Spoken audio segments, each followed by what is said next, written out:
नमस्कार। हम आज मर्टन के द्वारा किए गए प्रकार्यवाद सिद्धांत को समझेंगे। समाजशास्त्र में ये बहुत ही प्रचलित और महत्वपूर्ण सिद्धांत रहा है। यहाँ प्रकार्यवाद के सिद्धांत को हम विभिन्न नामों से जान रहे हैं, जिसको हमने एक सारणी के द्वारा स्पष्ट किया है। संरचनात्मक प्रकार्यवाद उपागम, प्रकार्यात्मक उपागम, प्रकार्यात्मक विश्लेषण, प्रकार्यात्मक सिद्धांत, प्रकार्यात्मक अधिविन्यास और वर्तमान में यदि हम ये कहें प्रकार्यवाद। प्रकार्यवाद एक अध्ययन पद्धति, अध्ययन का उपागम एवं सिद्धांत तीनों ही हैं। मर्टन ने अपने प्रकार्यवाद की अवधारणा Radcliffe Brown, Malinowski, Clyde, Kluckhohn, Comte, Spencer आदि मानवशास्त्रियों से ग्रहण की थी। अब हम देख रहे हैं कि प्रकार्य का अर्थ और परिभाषा क्या है। सामान्यतः प्रकार्य का अर्थ समाजशास्त्र में विभिन्न रूपों में किया जाता रहा है।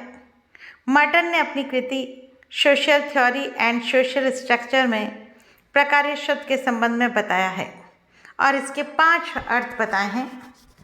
पहला वह कह रहे हैं कि सार्वजनिक उत्सव या सम्मेलन के रूप में, जैसे हम देखते हैं कि दशहरा, दिवाली और किसी भी प्रकार का जो सार्वजनिक उत्सव हो रहा है उसके रूप में समझा जा रहा है।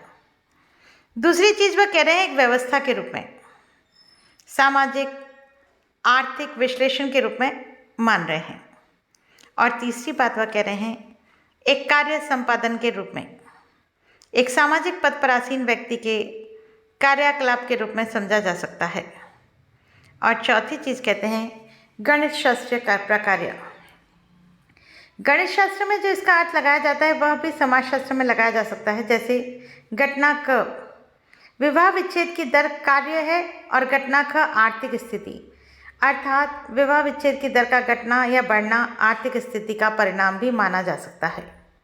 नेक्स्ट है व्यवस्था को बनाए रखने में सहायक, प्राणीशास्त्रीय या सामाजिक कार्य प्रणालियों के रूप में प्रकार्य। समाजशास्त्रीय प्रकार्य को जिस रूप में देखते हैं इसके लिए कुछ समाजशास्त्रियों की परिभाषाएं देखते हैं। जॉनसन के अनुसार अगर कोई आंशिक ढांचा, कोई उपसमूह, भूमिका, सामाजिक, सामान्य अथवा सांस्कृतिक मूल्य, सामाजिक प्रणाली या उप प्रणाली की एक या अधिक सामाजिक आवश्यकताओं की पूर्ति में योग दें तो यह कहा जाता है कि यह प्रकार्य में है। इस तरह से जॉनसन क्या कह रहे हैं कि हमारे किसी भी ढांचे, भूमिका या समूह या हमारे सांस्कृतिक मूल्य, इनमें आवश्यकताओं की पूर्ति में यदि हम योग देने के लिए कार्य कर रहे हैं तो वह प्रकार्यात्मक रूप कहा जा रहा है। क्लूखॉन कह रहे हैं कि संस्कृति का कोई भी अंग तभी प्रकार्यात्मक होता है जब इस प्रकार की अनुक्रिया करे कि उसे सामाजिक रूप से ग्रहण किया जा सके और व्यक्ति समाज से अपना अनुकूलन करने के लिए उसे सुविधापूर्वक समझे। क्लूखॉन कह रहे हैं कि हमारी संस्कृति तब प्रकारात्मक हो जाती है जब कोई इसकी अनुक्रिया करता है, उसे सामाजिक रूप में ग्रहण कर लेता है और व्यक्ति समाज से अपना अनुकूलन करने में सफल होने में अपना कार्य करता है, तो वह प्रकारात्मक रूप कहलाता है। मर्टन ने लिखा है कि प्रकार्य वह अवलोकित परिणाम है जो सामाजिक व्यवस्था में अनुकूलन अथवा सामंजस्य करता है। और मर्टन ने 2 आधारभूत अर्थों में बताया है, पहला एक सावयवी व्यवस्था के रूप में और दूसरा एक सावयवी व्यवस्था के रूप में के अंतर्गत किसी लक्ष्य, उद्देश्य आदि के परिणाम के रूप में। उपरोक्त परिभाषाओं से स्पष्ट है कि प्रकार्य संस्कृति, समाज तथा इसकी इकाइयों की वह कार्य है जो सामाजिक व्यवस्था के संतुलन, निरंतरता, सामंजस्य, व्यवस्थापन में सहायक हों तथा सामाजिक आवश्यकताओं की पूर्ति करते हों। इस तरह से प्रकार्य के अर्थ को विभिन्न विद्वानों के द्वारा स्पष्ट किया गया। अब हम लेंगे प्रकार्य की विशेषताएं।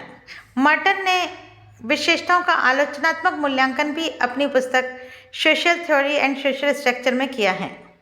इन्होंने प्रकार्य की निम्नलिखित विशेषताएं Radcliffe Brown, Malinowski, Durkheim, Kingsley Davis आदि के अध्ययनों में से सर्वेक्षण करके बताई हैं, जो कि आंशिक रूप से सत्य हैं। प्रकार्य की विशेषताओं में सबसे पहले हम देखते हैं प्रकार्यात्मक एकता। जिस प्रकार जीव के विभिन्न अंग परस्पर एकता के साथ संबंधित होते हैं, उसी प्रकार सामाजिक संरचना की प्रत्येक इकाई परस्पर एक दूसरे से संगठनात्मक कार्य करते हुए संबंधित रहती हैं। मर्टन ने धर्म का उदाहरण देकर कहा कि एक समाज में एक से अधिक धर्म को मानने वाले लोग रहते हैं तो धर्म के कारण उनमें सांप्रदायिक झगड़े भी हो जाते हैं। अर्थात इकाइयाँ प्रकार्यात्मक होती हैं परंतु वे दुष्कार्यात्मक या विघटनकारी कार्य भी कर देती हैं। नेक्स्ट है प्रकार्यात्मक सार्वभौमिकता। मर्टन के अनुसार जहाँ जहाँ मानव समाज है वहाँ सामाजिक इकाइयाँ कोई ना कोई आवश्यकता की पूर्ति करती हैं। मैलिनोवस्की, जो कि कट्टर प्रकार्यवादी रहे हैं, उनका कहना है कि प्रत्येक इकाई प्रत्येक स्थान पर कोई ना कोई महत्वपूर्ण कार्य पूर्ण करती हैं। प्रकार्यात्मक अपरिहार्यता। विभिन्न विद्वानों ने माना कि सामाजिक संरचना में इकाइयाँ या उनके कार्य अपरिहार्य हैं तथा प्रकार्यों को संरचना से अलग नहीं किया जा सकता, लेकिन मर्टन ने ऐसा नहीं पाया। उनके अनुसार कार्य अपरिहार्य है, इकाई अपरिहार्य है, कार्य और इकाई दोनों ही अपरिहार्य है। उनका मानना था कि समय के साथ अपरिहार्यता में परिवर्तन होता रहता है। प्रकार्य, अकार्य और दुष्कार्य। मर्टन ने 3 प्रमुख भागों में बांटा है। पहला हम लेंगे प्रकार्य। वे संरचनात्मक इकाइयाँ जो सामाजिक व्यवस्था को बनाए रखती हैं उसे हम कहते हैं प्रकार्य। और दूसरा अकार्य, वे सामाजिक व्यवस्था में किसी प्रकार से संबंधित नहीं होती, व्यवस्था व समायोजन में सहयोग नहीं देती, तो उनको हम कहते हैं अकार्य। और दुष्कार्य का मतलब है वे इकाइयाँ जो अव्यवस्था बढ़ाने या अनुकूलन एवं समायोजन को कम करने में भूमिका रखती है, जिसका विघटनकारी प्रभाव होता है, ये उसका दुष्कार्य है। फिर नेक्स्ट उन्होंने बात करी थी प्रत्यक्ष और अप्रत्यक्ष कार्य की। इन्होंने संरचना की इकाइयों के कार्यों को भी 2 भागों में बांटा। प्रत्यक्ष कार्य वे वस्तुनिष्ठ परिणाम हैं जो व्यवस्था में समायोजन अनुकूलन में योगदान देते हैं तथा व्यवस्था में भाग लेने वालों द्वारा चाहे जाते हैं और जो मान्यता प्राप्त हैं। और अप्रत्यक्ष कार्य संगठनात्मक या अप्रकार्य, विघटनात्मक या दुष्कार्य के रूप में होते हैं। वे सामाजिक कार्य जो न चाहे जाते हैं न मान्यता प्राप्त होते हैं। नेक्स्ट है अनुकूलनता या सामंजस्यता।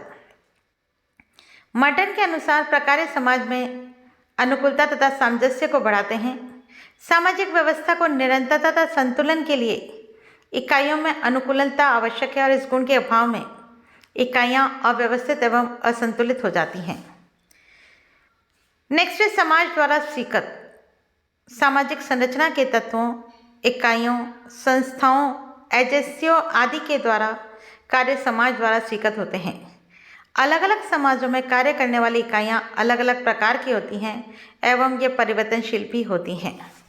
नेक्स्ट है आवश्यकताओं की पूर्ति।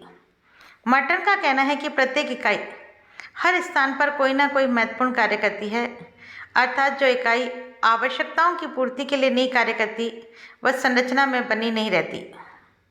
नेक्स्ट है प्रकार्यात्मक विकल्प। सामाजिक संरचना की विभिन्न इकाइयों के अनेक कार्य होते हैं। पहला तत्व एक और उसके कार्य अनेक, दूसरा प्रकार्य एक और उसको पूर्ण करने वाले अनेक तत्व होते हैं। समाज की आवश्यकताओं से संबंधित प्रकार्य के अनेक विकल्प होते हैं। उदाहरणतया नगरीय या महानगरीय समाज में सामाजिक नियंत्रण का प्रकार्य सरकार, पुलिस, सेना, न्यायालय आदि के द्वारा संपन्न होता है। इस प्रकार एक ही प्रकार्य को संपादित करने वाले अनेक विकल्प होते हैं। इन विकल्पों के अनेक प्रकार्य होते हैं। नेक्स्ट है इसकी कुछ अन्य विशेषताएं। सामाजिक संरचना में इकाइयाँ अनेक होती हैं, उनकी गणना करना कठिन होता है। प्रकार्य एक समूह के लिए अधिक लाभदायक, कुछ के लिए कम लाभदायक तथा कुछ समूहों के लिए हानिकारक भी हो सकते हैं। और तीसरी बात है श्रम विभाजन को स्पष्ट तथा निश्चित करती है। चौथी बात प्रकार्य प्रकट, अप्रकट, प्रत्यक्ष, अप्रत्यक्ष, स्पष्ट, अस्पष्ट, ज्ञात और अज्ञात आदि रूपों में विद्यमान होते हैं। समाज की व्यवस्था, संगठन, निरंतरता, संतुलन, विकास आदि संरचना की इकाइयों के प्रकारों पर निर्भर करती है। इस प्रकार प्रकार्य सामाजिक व्यवस्था तथा संगठन के लिए महत्वपूर्ण होते हैं। इस तरह से मर्टन ने प्रकार्य की विभिन्न विशेषताओं को हमें बताया और समझाने का प्रयास किया। इसके पश्चात इसका आलोचनात्मक जो मूल्यांकन किया गया था उसे हम अगले व्याख्यान में समझेंगे। तब तक के लिए धन्यवाद।